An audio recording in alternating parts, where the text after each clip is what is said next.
1 जुलाई 2019 से 30 जून 2023 तक ये आईपीपीज को जो कैपेसिटी पेमेंट्स की गई हैं वो 6 ट्रिलियन रुपए की पेमेंट्स की गई हैं। ठीक है जी, 6 ट्रिलियन रुपए की।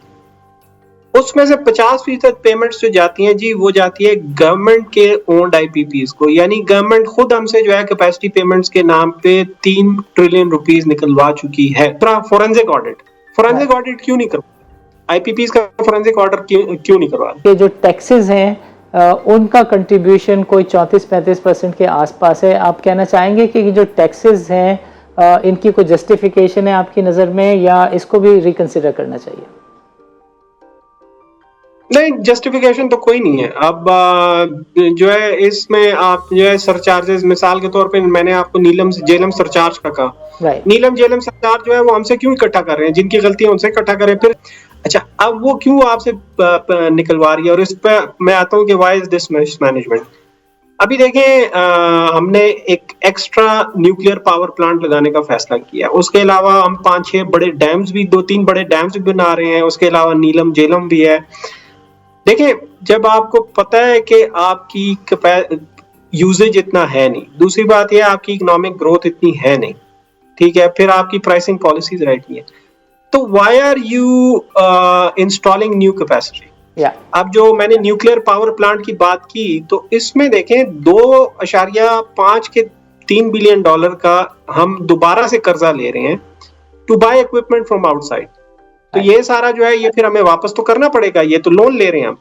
पाकिस्तान का जो सबसे पहले आईपीपी था हबको, वो 1986 के आखिर में अप्रूव हुआ था, और वो उस वक्त के मिलिट्री डिक्टेटर जनरल ज़िया-उल हक ने अप्रूव किया था। सो दैट इशू के आईपीपीज, प्राइवेट आईपीपीज लगाएंगे, ये बेनजीर से पहले का है। उसके पीछे स्टोरी जो है दैट अगर वो पूरी मैं नरेट करूं वो जाएगी फिर के वापडा की किस तरह सिस्टेमिक तबाही की गई। ठीक है, यही वापडा थी कि जिसने 2 बड़े बड़े डैम बनाए थे, मंगला बनाया था, तरबेला बनाया था, and it was very good at its work. And even more than Benazir Bhutto या पीपल पार्टी जो है, ठीक है, उनका ब्लेम बनता है, क्योंकि आईपीपी बेसिकली मसला जो है वो मिसमैनेजमेंट का है and lack of understanding, lack of right people at the right job का है। ये सारे वायदे जो है ये 2013-14 वाले, अगर उसमें कोई जिम्मेदार था, उसमें करप्शन नहीं है, तो पहले आप उसको तो सजा दें। ये नीलम जेलम का मैंने जिक्र किया, ये मेरा और आपका कसूर तो नहीं है कि हमसे पैसे निकलवा रहे हैं कि वो इतना 20 साल लेट हुआ, और उसमें आप उसके कैपेसिटी चार्जेस वो हमसे क्यों निकलवा रहे हैं? जिसने डिजाइन गलत किया था, जिसकी वजह से इतना बड़ा मसला आया, तो उसको पकड़े, ठीक है, लेकिन एहतसाब यहाँ पे नहीं है। ये नंबर 1 एक सोल्यूशन, एहतसाब। दूसरा, फोरेंसिक ऑडिट क्यों नहीं करवा? आईपीपीज का फोरेंसिक ऑडिट क्यों नहीं करवा?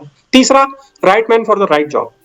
वापडा में कहीं भी हो, पावर सेक्टर में हो, ये काम खत्म करेंगे। आपने रिटायर्ड लोगों या हाजिर सर्विस लोगों को, सीएसएस वालों को लगाया हुआ है कि जी आप इन चीजों को चलाएं, नहीं, खत्म करें इस चीज को। जो right man for the right job है, जिसको पावर सेक्टर का पता है, जिसको इंजीनियरिंग का पता है, उसको लगाएं, उसको ये इख्तियार दे कि जी आप इस चीज को हैंडल करें। ये 77 साल हो गए इस मुल्क में कि ये आपने सीएसएस वालों के जरिए और रिटायर्ड उनके लोगों के जरिए काम चला रहे हैं, इससे काम नहीं चलता। हमें अच्छी तरह पता है कि इससे क्या तबाही आई है। नाज़रीन, आज के प्रोग्राम में शाहिद महमूद साहब ने तफसील के साथ अपनी पीआईडी की रिपोर्ट को डिस्कस किया, जो कि पीआईडी की वेबसाइट पे भी मौजूद है, जिसमें बुनियादी चीज़ों को हाईलाइट किया गया है। मिसाल के तौर पे जो कॉन्ट्रैक्ट्स हैं उसके डिज़ाइन के अंदर चंद ऐसी बुनियादी खामियां हैं कि जो दुनिया के किसी भी आईपीपी के जो कॉन्ट्रैक्ट है उसके डिज़ाइन में नज़र नहीं आती। ये रिपोर्ट पीआईडी की हमें ये बताती है कि पाकिस्तान शायद दुनिया में और ख़ित्ते में वो वाहिद मुल्क है जो आईपीपीस की तकरीबन हर डिमांड्स को एक्सीड करता रहा है और आज भी एक्सीड करता हुआ नज़र आ रहा है।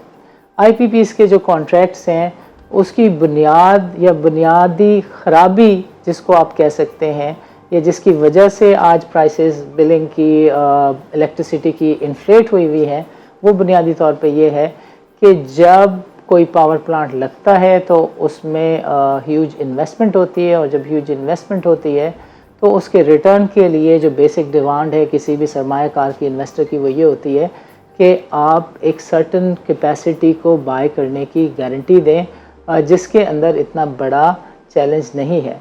लेकिन जो बुनियादी मसला है वो ये है कि जब पाकिस्तान के अंदर डिस्ट्रीब्यूशन कैपेसिटी इतनी नहीं थी, जब पाकिस्तान के अंदर ग्रोथ का पोटेंशियल इतना ज़्यादा नहीं था, तो मसनूई तौर के ऊपर पाकिस्तान में टाइम एंड अगेन एक बिजली का बहरान खड़ा किया जाता रहा है। और उसके पेश नज़र पाकिस्तान ने हमेशा जो कॉन्ट्रैक्ट अवार्ड किए हैं वो प्लांट की जो लाइफ है उससे कहीं ज़्यादा मुद्दत के अवार्ड किए। मिसाल के तौर पे अगर आज 10 मेगावाट का शॉर्टफॉल है, उसको फिल आउट करने के लिए जो प्लांट लगेगा उसकी जो इन्वेस्टमेंट जब रिटर्न आ जाएगी उसका जो टाइम है वो 5 साल है, 7 साल है। लेकिन पाकिस्तान के अंदर ये जो इसकी लॉन्जेविटी है, ड्यूरेशन है, वो बहुत ज़्यादा लंबा रखा गया, जिसकी वजह से पाकिस्तान के अंदर मसाइल हैं। 2015 के अंदर भी जब पाकिस्तान के अंदर एनर्जी के मसाइल आए तो फिर रादर देन जो पुराने प्लांट्स चल रहे थे जिसमें कैपेसिटी चार्जेस की शराइत ख़त्म हो चुकी थी, उन प्लांट्स को ठीक से चलाया जाता, उनके जो ऑपरेबिलिटी के इश्यूज थे उनको रिजॉल्व किया जाता। ये करने के बजाय किया ये गया कि महंगे महंगे नए प्लांट्स लगाए गए और जो आम आवाम है उसके ऊपर सरचार्जेस का बोझ लादा गया। पीआईडी की रिपोर्ट बताती है कि 65 से 130-140 अरब रुपए तक लोगों की जेब से निकलवाया गया। एंड फाइनली हमने ये देखा, और उसमें यह भी हुआ कि पाकिस्तान 2-2, 3-3 अरब डॉलर का मकरूज़ भी हुआ, बट फाइनली हमने ये देखा कि ये प्लांट्स जब फंक्शनल हुए तो वो महज 3 से 4 दिनों के लिए फंक्शनल हुए और फिर वो दोबारा से ऑपरेशनलाइज नहीं है, वो काम आज नहीं कर रहे।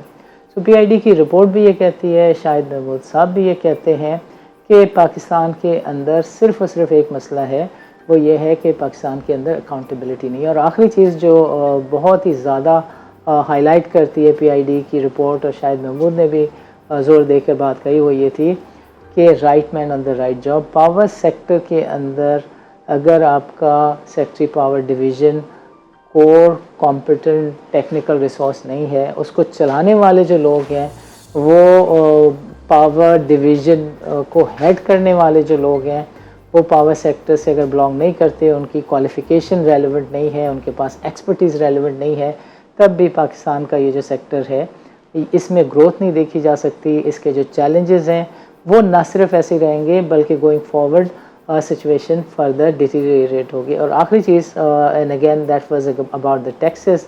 टैक्सेस और कैपेसिटी चार्जेस दोनों के मसाइल एड्रेस हो सकते हैं अगर पाकिस्तान की इकॉनमी में ग्रोथ पोटेंशियल रिस्टोर हो जाए और पाकिस्तान की इकॉनमी जो है वो 3 के बजाय 5% की रफ्तार से ग्रो करने लगे, और जो हमारा पॉपुलेशन का जो ग्रोथ रेट है वो उसको बीट कर दे। जब भी पाकिस्तान के अंदर लोग बिजली इस्तेमाल करने लगेंगे और ये कैपेसिटी चार्जेस की वजह से जो इन्फ्लेशन है, बिजली की प्राइसेस जो ज़्यादा हैं, इसका मसला हल हो जाएगा। हमने आज कोशिश की कि एफपीसीसीआई के किसी नुमाइंदे से बात कर सकें, फेडरेशन के किसी अहदेदार से बात कर सकें, नहीं हो सकी। We will try and talk to some FPCCI official in the next programme and we will try and conclude this debate कि इसका जो लॉन्ग टर्म सोल्यूशन है वो कॉन्ट्रैक्ट की रीनिगोशिएशन में है, सुप्रीम कोर्ट के थ्रू ऑडिट में है, या फिर गवर्नमेंट इस सारे बिजनेस और गोरख धंधे से बाहर आ जाए, because it is not the business of the government to be in the business.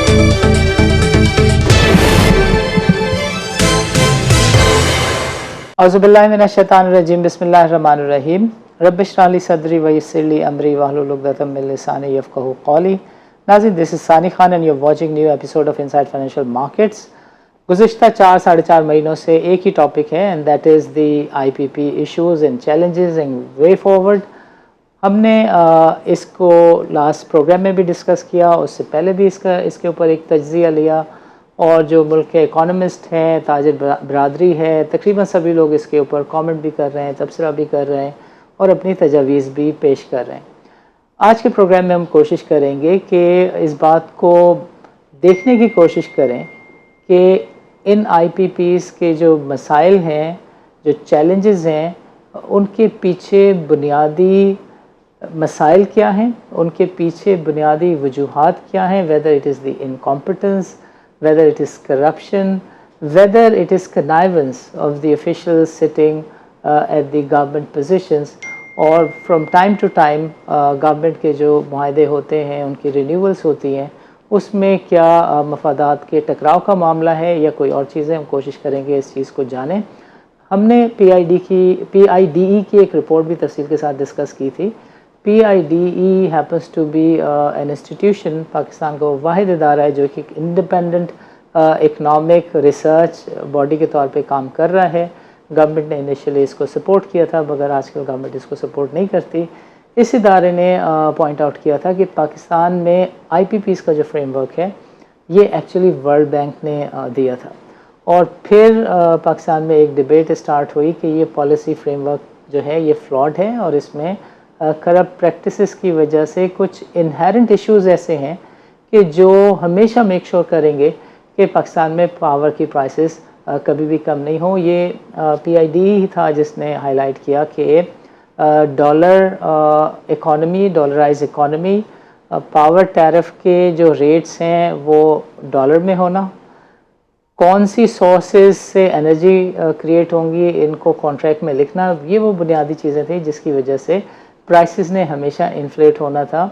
और पाकिस्तान की इकॉनमी कैसा भी परफॉर्म करे अनटिल अनलेस कि पाकिस्तान की जितनी ग्रोथ ऑफ पॉपुलेशन है उससे ज़्यादा अगर इकनॉमिक डेवलपमेंट की पॉपुलेशन नहीं है तो फिर पाकिस्तान हमेशा एक डिफ़ॉल्ट की जर्नी की तरफ जाता हुआ नज़र आएगा। ये वो डिज़ाइन था कोई 20, 25, 30 साल पहले जिसका पाकिस्तान आज विक्टिम बन रहा है। We will try and understand from an economist of PIDE कि वो इस सारे मसले को, मुद्दे को कैसे देखते हैं और जो इसकी रूट कॉज है वो क्या है और आज के दिन के बुनियादी मसाइल क्या हैं एंड गोइंग फॉरवर्ड इसका सलूशन क्या है। सो हमारे साथ मौजूद हैं शाहिद महमूद साहब। शाहिद महमूद साहब, welcome to the show and अस्सलाम वालेकुम। वालेकुम सलाम, क्या हाल है जी आपकी? ठीक है, बिल्कुल ठीक, बिल्कुल ठीक। शाहिद साहब, हमने लास्ट टाइम एक डिस्कशन किया था IPP के मसले के ऊपर और आज पोजीशन ये है कि federation of Pakistan chamber and commerce से लेकर पाकिस्तान की तकरीबन तिजारती तंजीमें भी और सियासी जमातें भी इस मसले के ऊपर इश्यूज़ भी रेस कर रही हैं, बल्कि एक साबिक वफाकी वज़ीर जो हैं वो फोरेंसिक ऑडिट के लिए दरख्वास्त लेकर सुप्रीम कोर्ट में भी पहुंच गए। हमारे पास काफ़ी सारी रिक्वेस्ट आई हुई हैं जिसमें लोगों का ये कहना है कि दे वांट टू अंडरस्टैंड कि ये जो बुनियादी तौर पे मसला है जिसके बारे में एक परसेप्शन है कि ये बेनज़ीर भुट्टो साहिबा के टाइम में स्टार्ट हुआ, ये पहला पॉलिसी फ्रेमवर्क था जिसने बुनियाद रखी कैपेसिटी चार्जेस की और हाइडल से दूसरी एनर्जी सोर्सेज से बिजली की प्रोडक्शन की। सो मैं चाहूँगा कि थोड़ा सा इस बुनियादी मसले के ऊपर आप रोशनी डालें, पॉलिसी फ्रेमवर्क के ऊपर आप थोड़ी सी रोशनी डालें और ये बताएं कि ये बुनियादी तौर पे मसला कब से शुरू हुआ और इसमें जो ख़राबियाँ हैं वो बुनियादी तौर पे क्या हैं जो कि बहुत बड़े मसाइल की सिचुएशन आज इख्तियार कर गई हैं। ये बहुत शुक्रिया। देखें, ये मसला जो है इट्स अक्सर लोग जो अगर उनका ख्याल है कि 1994 से शुरू हुआ, देखिए 1994 में मेजर जो एग्रीमेंट साइन हुए थे IPPs वाले, वो ठीक है, वो एक that was the first time कि पाकिस्तान ने IPPs के एग्रीमेंट साइन किए। लेकिन पाकिस्तान का जो सबसे पहले IPP था हबको, वो 1986 के आखिर में अप्रूव हुआ था और वो उस वक्त के मिलिट्री डिक्टेटर जनरल ज़िया-उल हक ने अप्रूव किया था। सो दैट इशू के IPPs, प्राइवेट IPPs लगाएंगे, ये बेनजीर से पहले का है। ये एंड उसके पीछे भी एक पूरी स्टोरी है। उसके पीछे स्टोरी जो है दैट अगर वो पूरी मैं नरेट करूं वो जाएगी फिर के वापडा की किस तरह सिस्टेमिक तबाही की गई, specially after the martial law came. ठीक है, यही वापडा थी कि जिसने 2 बड़े-बड़े डैम बनाए थे, मंगला बनाया था, तरबेला बनाया था, and it was very good at its work. लेकिन मिड 70s और फिर मार्शल लॉ आने के बाद उनको फिर ये जो है चीज वहां पे वापडा का जैसे जैसे उसकी क्वालिटी जो है वो खत्म होती गई, उसके वो एक इंस्टीट्यूशन तबाह होता गया। तो फिर साथ साथ जो है ये तजावीज भी आती गई कि जी अब ऐसा करें कि फर्नेस ऑयल वगैरह और इम्पोर्टेड ऑयल की जो है हमें वो उसको इस्तेमाल करना पड़ेगा बिजली के लिए। राइट नाउ वो उसमें फिर सबसे पहला हबको का आया जिसे जनरल ज़िया-उल हक ने साइन किया था। फिर उसमें सेकंड वेव आई, वो थी 1994 के IPPs की बेनजीर के दौर में। And even more than Benazir Bhutto या पीपल पार्टी जो है, ठीक है, उनका ब्लेम बनता है क्योंकि IPPs बेसिकली मसला जो है वो मिसमैनेजमेंट का है and lack of understanding, lack of right people at the right job का है और बाद में डेफिनेटली उसमें करप्शन का भी हिस्सा है। लेकिन उस सबसे बड़ा मसला जो है मिसमैनेजमेंट का। देखें, किसी ने ये नहीं पूछा कि उस वक्त 1994 के जो आईपीपीज हैं उसमें वर्ल्ड बैंक और आईएफआई इंटरनेशनल फाइनेंशियल इंस्टीट्यूशंस वो क्यों इतने एक्टिव थे और वो बार बार क्यों उनको आके कह रहे थे कि जी आप आईपीपीज लगाए, पैसे हम अरेंज कर देंगे। आखिर उनका क्या काम था? जब हमारी तरफ से हमने कोई डिमांड नहीं की थी, जब हमारी तरफ से या तो डिमांड होती तो देवर सुपर विजिलेंट और सुपर एक्टिव कि जी आप लगाए, पैसों का इंतजाम हम कर देंगे। So the first question is कि किसी ने उनसे ये नहीं पूछा, उस वक्त कोई पूछने वाला नहीं था कि भाई क्यों आप क्या इसमें इतने हाइपर एक्टिव क्यों हुए। चले अच्छा आईपीपीज तो लग गई, अब इशू ये था कि जब आईपीपीज लग गई, उनकी गवर्नमेंट खत्म हो गई, आपने एग्रीमेंट साइन किए हुए थे, तो वो नवाज शरीफ की गवर्नमेंट आई, उन्होंने कहा कि नहीं जी ये सारा करप्शन पे बेस्ड है खेल। फिर परवेज मुशर्रफ की गवर्नमेंट आई, उसने भी कहा कि जी ये तो सारा करप्शन है। तो let me take you back to 1999, Nawaz Sharif का वक्त था, फिर परवेज मुशर्रफ का। तो 1999 में सैफुर रहमान, अगर आपको याद हो, उस वक्त के एहतसाब ब्यूरो के वो थे जिस तरह आजकल नैब है, वो उस वक्त एहतसाब के ऑल इन ऑल थे। उन्होंने सारों को इनको पकड़ के जेल में डाल दिया कि जी ये बड़ी करप्शन हुई है, सब कुछ हुआ है। इन द एंड वो सारे बाहर आ गए, लेकिन उनको आईपीपी के एग्रीमेंट्स वो जिन्होंने साइन किए थे उनको इतना हरास किया गया कि वो या तो अपनी वो इन्वेस्टमेंट छोड़ के भाग गए, या उन्होंने कहा कि जी अच्छा चले पैसे कम कर लेंगे या कम उस पे आपको बाद वो पेमेंट्स का कोई ये है कि अभी नहीं करते बाद में कर देते हैं। मतलब उनको डरा धमका के सब कुछ करके चले, वो तो आपने एक टेम्पररी रिलीफ तो हासिल कर लिया, लेकिन इशू फिर क्या हुआ? इशू ये हुआ कि वो प्राइवेट इन्वेस्टर जिसने अपना पैसा लगाया था वो इतना डर गया, जो अंदर मुल्क के अंदर था और मुल्क के बाहर था, कि अप टिल सीपैक के जो है, और फिर वो 2013-14 उन्होंने आने से इनकार कर दिया कि जी आपको तो रिकॉर्ड इतना बुरा है, आपकी तो कोई क्रेडिबिलिटी नहीं है। सीपैक में फिर हमें ये करना पड़ा कि जी उनको बुलाने के लिए वैसे भी पैसे आ रहे थे, उनको एग्रीमेंट में हमने इतना अच्छा खासा रिटर्न दे दिया और इतना बड़ा रिटर्न दे दिया कि उन्होंने एग्री कर लिया कि चलो यार इतना रिटर्न आ रहा है तो ये तो बड़ी इंटाइसिंग चीज है। तो इससे और उस वक्त एक बेस भी बनती थी, बेस उसकी इस तरह बनती थी कि पीपल पार्टी के 2008 से 13 का जो दौर था उसमें लोड शेडिंग का बहुत बुरा हाल हो गया था। मतलब शहरों में भी 12-12 14-14 घंटे लोड शेडिंग हो रही थी और देहातों में भी। So we needed something. तो it's not that we did not need additional electricity, लेकिन इशू ये था, जो बड़ा इशू जो बनता है वो आता है कि आपने एग्रीमेंट्स किस तरह साइन किए, किसको इन चीजों पे बिठाया एग्रीमेंट साइन करने के लिए, who was the one who designed these agreements, और किस तरीके से साइन किए गए। ये सारा इशू अगेन मैंने जैसे कहा ना मैनेजमेंट का आता है, और मैनेजमेंट के बाद उसमें आता है डेफिनेटली करप्शन का भी आता है। ठीक है जी, तो ये चीजें है, ये आईपीपीज की स्टोरी है। तो ये बेसिकली हमारा मिस मैनेजमेंट की स्टोरी है। अभी तो मैंने आपको वो जो मेजर वो है वो सारी स्टोरी सुनाई है, तो उसके अंदर जो बहुत से इश्यूज हैं। So let me just point out one issue.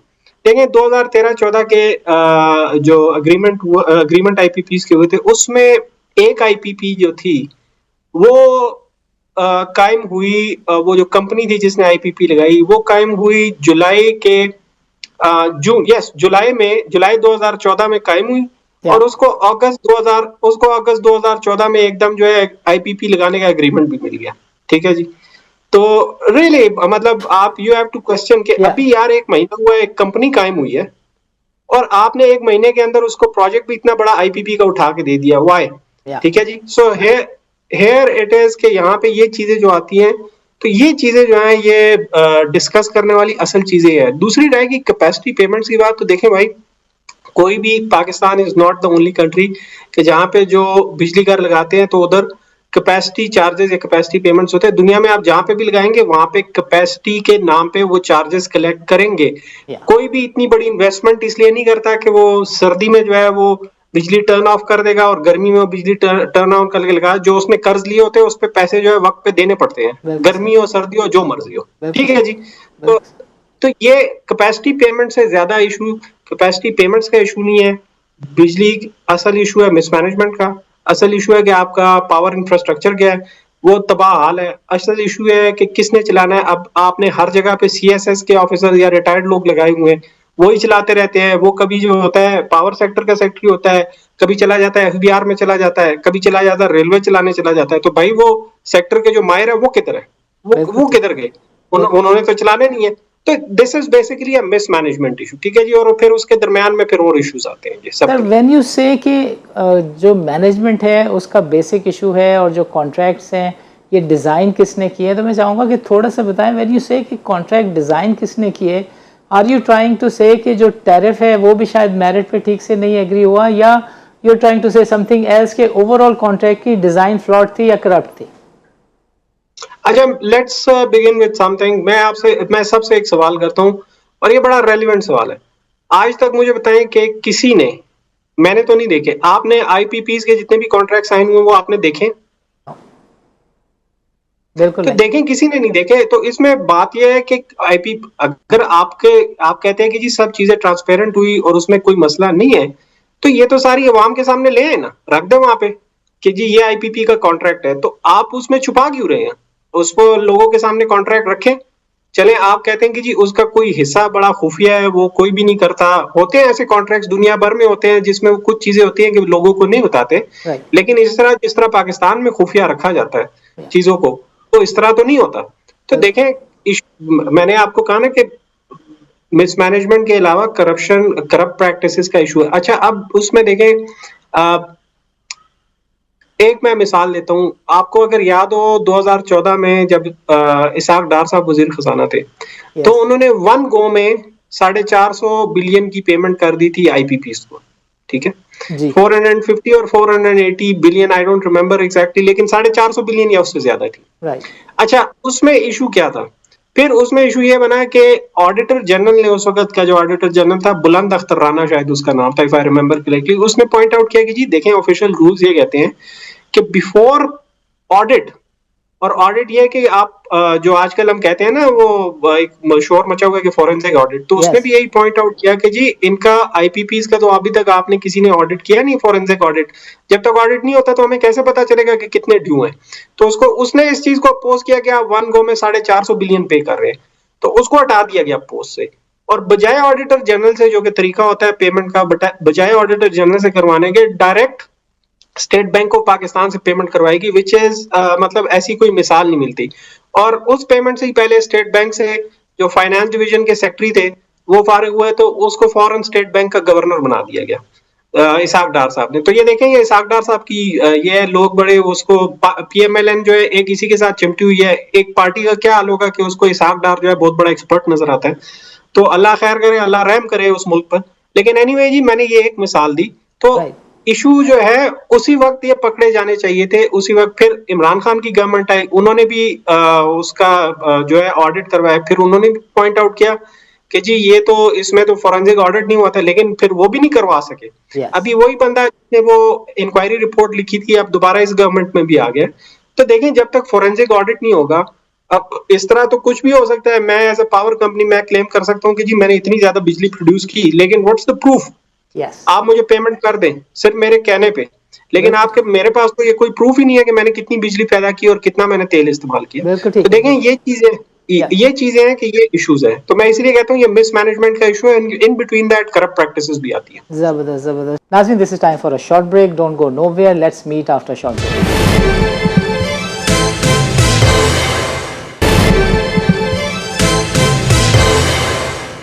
Welcome back नाज़रीन।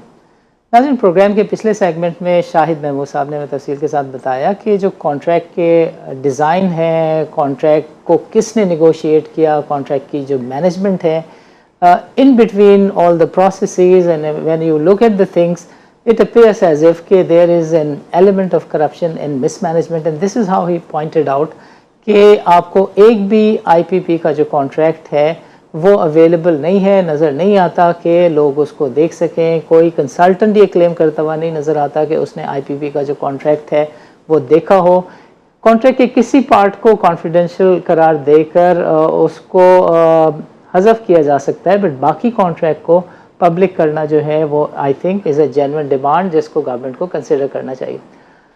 शायद साहब, मैं चाहूँगा कि प्रोग्राम के इस सेगमेंट में आप थोड़ी सी रोशनी डालें कि एक तो गोइंग फॉरवर्ड लॉन्ग टर्म में अगर कोई सोल्यूशन है और इस सारे मामले में अगर ट्रांसपेरेंसी आ सकती है तो कैसे आ सकती है, बट उससे पहले आप ये ज़रूर बताइएगा कि आप जब बार बार कहते हैं कि मसाइल हैं कॉन्ट्रैक्ट मैनेजमेंट के, मसाइल हैं right people on the right place के, मसाइल हैं कॉन्ट्रैक्ट की सही से एग्जीक्यूशन के in the letter and spirit, और आखिर में जब आपने पॉइंट आउट किया कि फोरेंसिक ऑडिट से एक्चुअली पता चल सकता है कि किसने कितनी बिजली प्रोड्यूस की है rather than just making a payment, और आपने एक एग्जांपल भी दी. So we would want you to kindly explain the present situation of challenges के मसाइल कहाँ हैं and going forward what is the solution to it. सही. देखें, मैं चैलेंजेस कुछ पॉइंट आउट कर देता हूँ. जो मैं बात कर रहा हूँ मिसमैनेजमेंट की, वो अभी भी उसी तरह मिसमैनेजमेंट जो है जारी हो सारी है. Now let me give you an example. देखें, कैपेसिटी पेमेंट्स का में बड़ा एक इशू जो है, तकरीबन 50% जो कैपेसिटी पेमेंट्स है बिटवीन, मैं आपको नंबर दे देता हूँ.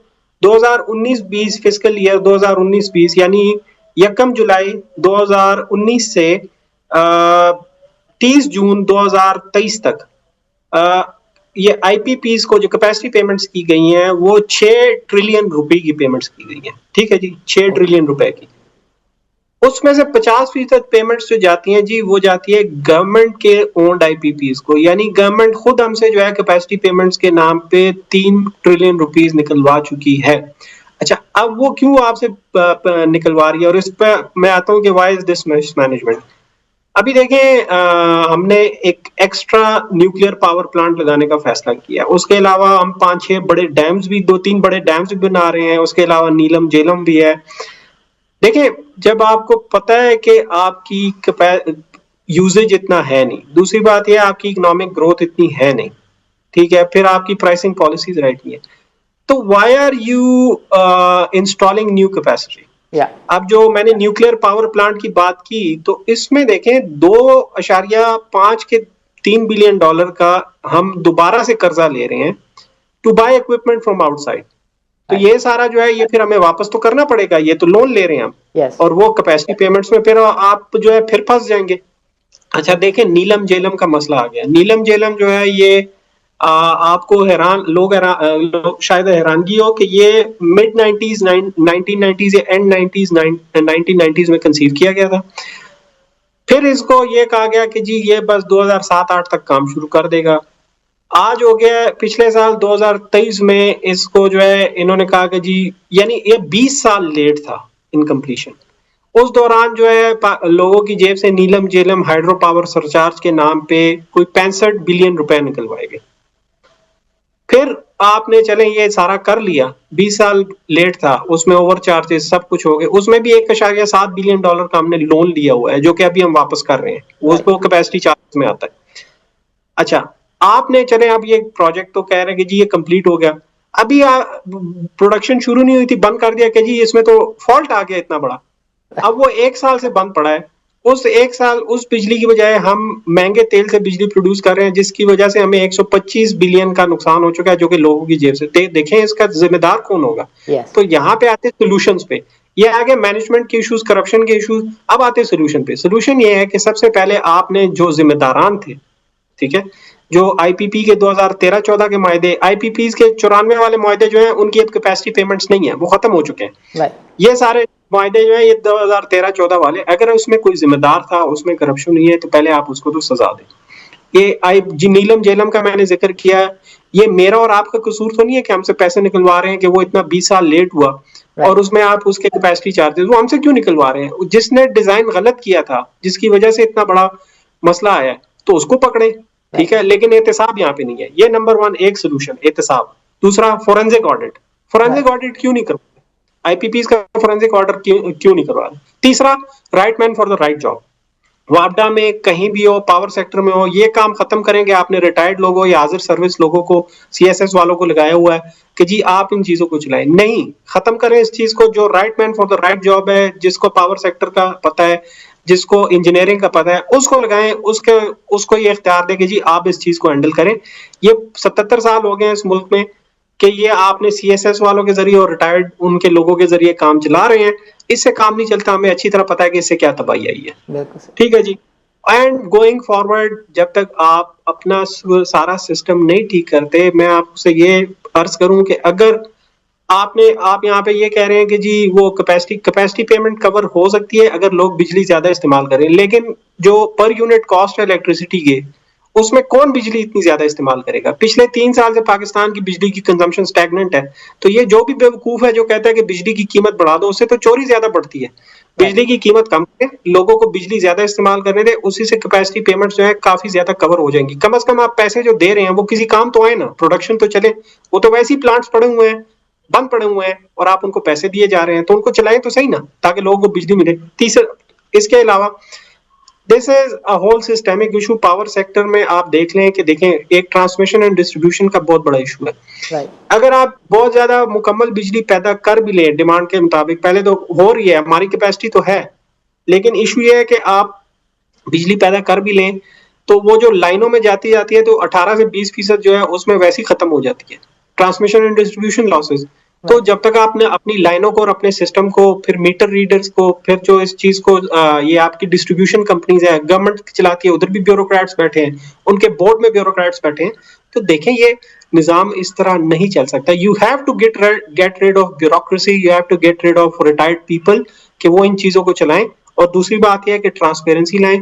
ट्रांसपेरेंसी में मिसाल के तौर पे रेगुलर फॉरेंसिक ऑडिट हो और उसके मुताबिक पेमेंट्स हो, और have the right people for the. और ये बाकी दोबारा नए नए प्लांट लगाना छोड़ें। हमारी इतनी वो नहीं है इकोनॉमिक ग्रोथ और इतनी इनकम ग्रोथ नहीं है कि हम इतनी बिजली कंज्यूम करेंगे। इस सिलसिले को बंद करें। गोइंग फॉरवर्ड अगर इन तजावीज़ पर अमल हो जाए और नए प्लांट्स ना लगे, but still people have this opinion कि जो टैक्सेस हैं उनका कंट्रीब्यूशन कोई 34-35% के आसपास है। आप कहना चाहेंगे कि जो टैक्सेस हैं इनकी कोई जस्टिफिकेशन है आपकी नज़र में, या इसको भी रिकंसिडर करना चाहिए? नहीं, जस्टिफिकेशन तो कोई नहीं है। अब जो है इसमें आप जो है सरचार्जेस, मिसाल के तौर पे मैंने आपको नीलम जेलम सरचार्ज का कहा। नीलम जेलम सरचार्ज जो है वो हमसे क्यों इकट्ठा कर रहे हैं? जिनकी गलती है उनसे इकट्ठा करें। फिर जनरल सेल टैक्स हो गया और पता नहीं कौन कौन से टैक्स लगाए हुए हैं। ये सारे टैक्सेस जो इन्होंने लगाए ये अपने कैपेसिटी पेमेंट्स जो है उसको कवर करने के लिए लगाते हैं। तो मैं यही कह रहा हूँ कि बिजली की कंजम्पशन बढ़ाएं, कीमत कम करें। जब लोग बिजली ज्यादा कंज्यूम करेंगे तो वो सारे आपको पैसे भी कवर हो जाएंगे, आपको ज्यादा इनकम होगी, तो फिर आपको ये टैक्सेस लगाने नहीं पड़ेंगे। और इसके साथ साथ डेफिनेटली गवर्नमेंट के जो करंट एक्सपेंसेस हैं, जो कि अब इस फिस्कल ईयर में तकरीबन 15 से 16 खरब रुपए हो जाएंगे, ट्रिलियन रुपए। तो इस शाही निजाम को जो है खत्म करें, शाही खर्चे को खत्म करें, इसको कम करें, तो इतने फिर लोगों से बिजली के बिलों में टैक्स निकलवाने की जरूरत नहीं रहेगी। ज़बरदस्त ज़बरदस्त। शाहिद महमूद साहब, आपका प्रोग्राम के लिए वक्त निकालने का बहुत बहुत शुक्रिया। नाज़रीन, आज के प्रोग्राम में शाहिद महमूद साहब ने तफसील के साथ अपनी PID की रिपोर्ट को डिस्कस किया, जो कि PID की वेबसाइट पे भी मौजूद है, जिसमें बुनियादी चीज़ों को हाईलाइट किया गया है। मिसाल के तौर पे जो कॉन्ट्रैक्ट्स हैं उसके डिज़ाइन के अंदर चंद ऐसी बुनियादी खामियाँ हैं कि जो दुनिया के किसी भी IPP के जो कॉन्ट्रैक्ट है उसके डिज़ाइन में नज़र नहीं आती। ये रिपोर्ट PID की हमें ये बताती है कि पाकिस्तान शायद दुनिया में और ख़ित्ते में वो वाहिद मुल्क है जो IPPs की तकरीबन हर डिमांड्स को एक्सीड करता रहा है और आज भी एक्सीड करता हुआ नज़र आ रहा है। IPPs के जो कॉन्ट्रैक्ट्स हैं उसकी बुनियाद या बुनियादी ख़राबी जिसको आप कह सकते हैं, या जिसकी वजह से आज प्राइसेस बिलिंग की इलेक्ट्रिसिटी की इन्फ्लेट हुई है, वो बुनियादी तौर पे ये है कि जब कोई पावर प्लांट लगता है तो उसमें ह्यूज इन्वेस्टमेंट होती है, और जब ह्यूज इन्वेस्टमेंट होती है तो उसके रिटर्न के लिए जो बेसिक डिमांड है किसी भी सरमायाकार की, इन्वेस्टर की, वो ये होती है कि आप एक सर्टन कैपेसिटी को बाय करने की गारंटी दें, जिसके अंदर इतना बड़ा चैलेंज नहीं है।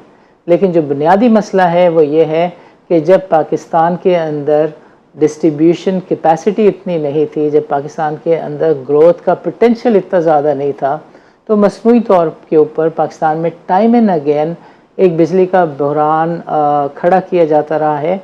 और उसके पेश नज़र पाकिस्तान ने हमेशा जो कॉन्ट्रैक्ट अवार्ड किए हैं वो प्लांट की जो लाइफ है उससे कहीं ज़्यादा मुद्दत के अवार्ड किए। मिसाल के तौर पे अगर आज 10 मेगावाट का शॉर्टफॉल है, उसको फिल आउट करने के लिए जो प्लांट लगेगा उसकी जो इन्वेस्टमेंट जब रिटर्न आ जाएगी उसका जो टाइम है वो 5 साल है, 7 साल है। लेकिन पाकिस्तान के अंदर ये जो इसकी लॉन्जेविटी है, ड्यूरेशन है, वो बहुत ज़्यादा लंबा रखा गया, जिसकी वजह से पाकिस्तान के अंदर मसाइल हैं।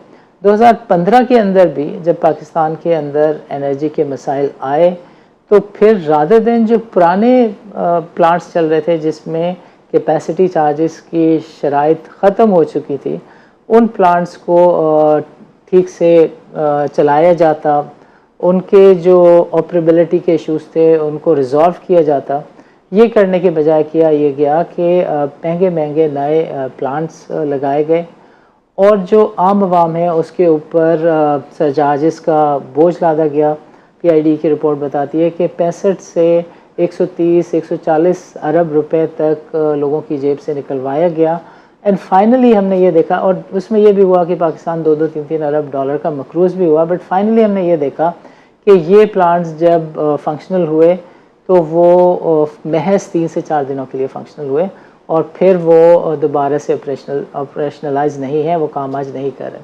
सो पीआईडी की रिपोर्ट भी ये कहती है, शाहिद महमूद साहब भी ये कहते हैं कि पाकिस्तान के अंदर सिर्फ़ और सिर्फ एक मसला है, वो ये है कि पाकिस्तान के अंदर अकाउंटेबिलिटी नहीं है। और आखिरी चीज़ जो बहुत ही ज़्यादा हाईलाइट करती है पीआईडी की रिपोर्ट, और शाहिद महमूद ने भी ज़ोर देकर बात कही, वो ये थी कि right man on the right job. Power sector के अंदर अगर आपका secretary power division core competent technical resource नहीं है, उसको चलाने वाले जो लोग हैं वो पावर डिवीज़न को हेड करने वाले जो लोग हैं वो पावर सेक्टर से अगर बिलोंग नहीं करते, उनकी क्वालिफ़िकेशन रेलेवेंट नहीं है, उनके पास एक्सपर्टीज़ रेलेवेंट नहीं है, तब भी पाकिस्तान का ये जो सेक्टर है इसमें ग्रोथ नहीं देखी जा सकती। इसके जो चैलेंजेस हैं वो ना सिर्फ ऐसे रहेंगे बल्कि going forward situation further deteriorate होगी। और आखिरी चीज़, and again that was about the taxes. Taxes और कैपेसिटी चार्जेस दोनों के मसाइल एड्रेस हो सकते हैं अगर पाकिस्तान की इकॉनमी में ग्रोथ पोटेंशियल रिस्टोर हो जाए और पाकिस्तान की इकॉनमी जो है वो 3 के बजाय 5% की रफ्तार से ग्रो करने लगे और जो हमारा पॉपुलेशन का जो ग्रोथ रेट है वो उसको बीट कर दे। जब भी पाकिस्तान के अंदर लोग बिजली इस्तेमाल करने लगेंगे और ये कैपेसिटी चार्जेस की वजह से जो इन्फ्लेशन है, बिजली की प्राइसेस जो ज़्यादा हैं, इसका मसला हल हो जाएगा। हमने आज कोशिश की कि एफपीसीसीआई के किसी नुमाइंदे से बात कर सकें, फेडरेशन के किसी अहदेदार से बात कर सकें, नहीं हो सकी। We will try and talk to some FPCCI official in the next programme and we will try and conclude this debate कि इसका जो लॉन्ग टर्म सोल्यूशन है वो कॉन्ट्रैक्ट की रीनिगोशिएशन में है, सुप्रीम कोर्ट के थ्रू ऑडिट में है, या फिर गवर्नमेंट इस सारे बिजनेस और गोरख धंधे से बाहर आ जाए, because it is not the business of the government to be in the business and let the private sector compete and operate this sector. आज इजाज़त दीजिए, अल्लाह हाफ़िज़।